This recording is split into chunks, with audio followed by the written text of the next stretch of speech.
Welcome to PCR London Valves 2023. I'm Bettina Kirk, working as a clinical nurse specialist in Copenhagen, Denmark.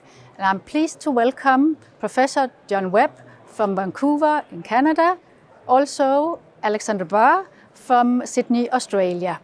And we were going to have a discussion regarding lifetime management and what does it mean. John, may I ask you, what are the key concerns regarding lifetime management these days? We are treating younger patients.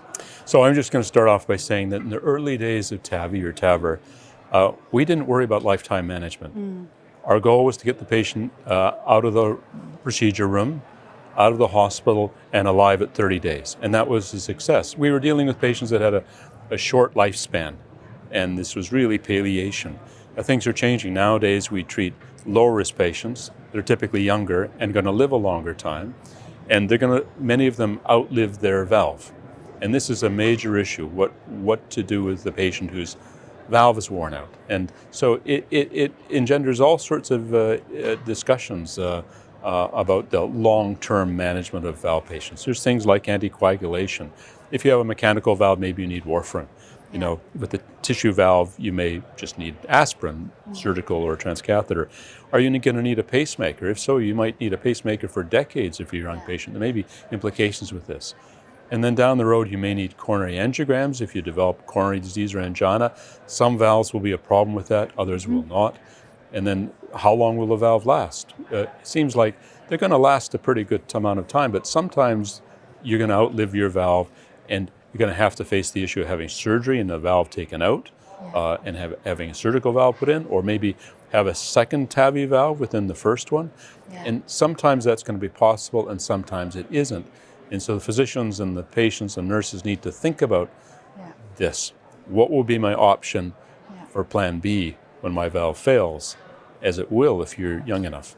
And Alex, from a nursing perspective, what are the key concerns?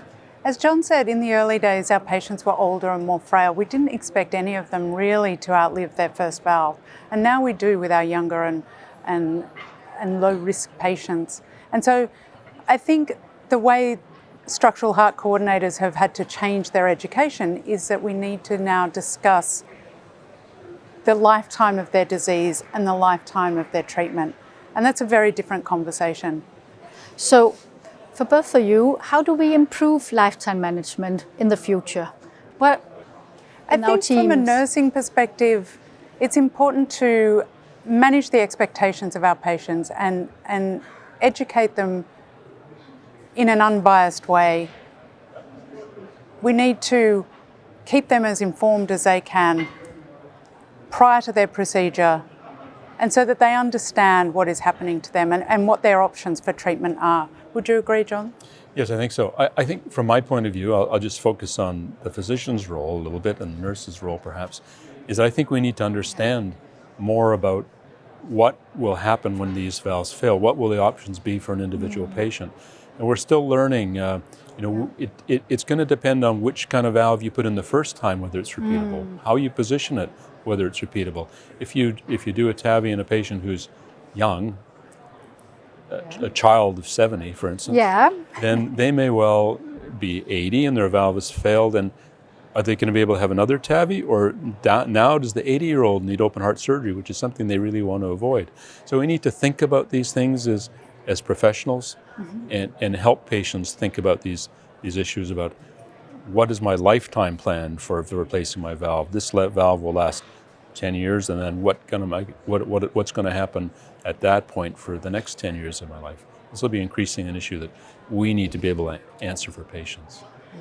And I think while we can give our patients now the current evidence of what we can expect, we can probably safely say that we don't have as much experience because we've only been more recently treating patients with low risk. John has probably done more years, but I think it's safe to say that it is largely, remains a little bit unknown how the valves will perform in individual patients. We know from the data generally how they'll perform, and then we have decision trees to show what we should do in the future.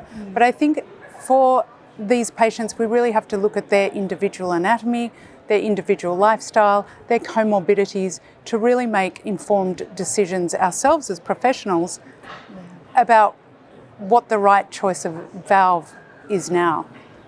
You know, it may be that maybe for an individual patient that they should have TAVI first, and typically that is the right answer for somebody who's elderly and going to survive only the one valve. But in younger patients, I think we have to be prepared to talk about surgery sometimes being a better first option, but not always. There's some patients that would choose TAVI and maybe another TAVI, and then they would have surgery or some sequence of this sort. It's really got to be individualized, and at some point, I think the patient needs to be part of that decision if they're going to have the longevity where they actually have to live with the consequences of their decision today. Yeah. I think one of the most exciting things for me anyway in this journey is that it's one of the few areas of medicine where there's true collaboration between medical staff, allied health staff, and then the patients themselves. I think that particularly with the younger risk patients, we're really needing to understand that they're stakeholders in their own health, and we need to involve them in the decision of their own treatment. So the key message here is individualized treatment is key for the future, and also the collaboration between nurse and allied professionals and physicians. And I think also that it's key that the nurses are well informed about pros and cons of treatment choices. I agree, and I think the nursing staff have a pivotal role in being a conduit between the patients and medical staff, particularly in education. And I think if we all recognise that we play a different role, then it's better for our patients as a whole. Sounds excellent. Good. Thank you so much for attending. Thank you. Thank you, Bettina.